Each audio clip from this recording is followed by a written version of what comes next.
Konnichiwa, ikaga desu ka? J'espère que vous allez bien, et aujourd'hui j'aimerais vous dire pourquoi les Japonais se disent sayonara, et surtout d'où cela leur vient. Mais avant d'en dire plus, intro.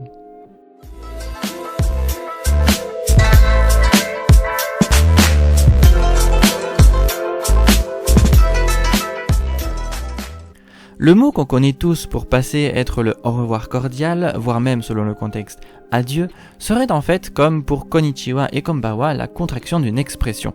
En effet, en réalité, sayonara devrait plutôt s'écrire sayonaraba, qu'on pourrait donc traduire grossièrement et littéralement par dans ce cas, c'est bon comme ça.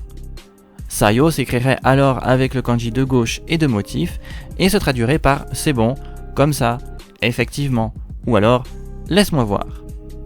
Les Japonais, eux, l'associeraient pourtant à la phrase « Souyu koto naraba » ou « So dearu naraba », qui peut se traduire par « si tel est le cas ».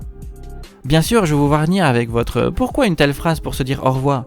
Eh bien, on y vient.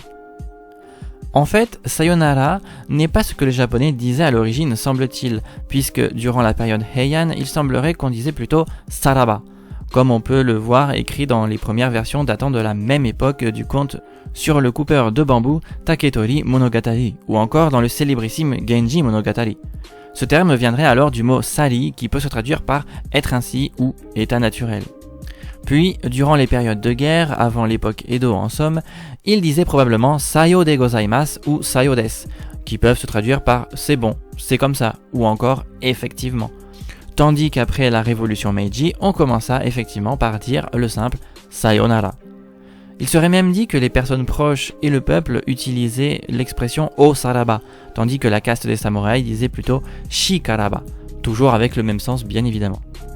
En somme, l'utilisation des expressions telles que saraba ou sayo de gozaimasu, voire même sayonaraba, traduite par si tel est le cas, pourrait s'expliquer par le fait qu'elle n'était jamais dite toute seule, mais devait être souvent suivie d'une politesse, comme par exemple sayonaraba mata ashita, si tel est le cas, à demain, ou encore sayonaraba o genki de, si tel est le cas, prenez soin de vous.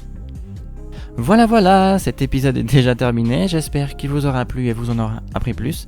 N'hésitez pas à aimer, commenter, partager et à vous abonner si ce n'est pas déjà fait. Sur ce, je vous dis à la prochaine et... Matane!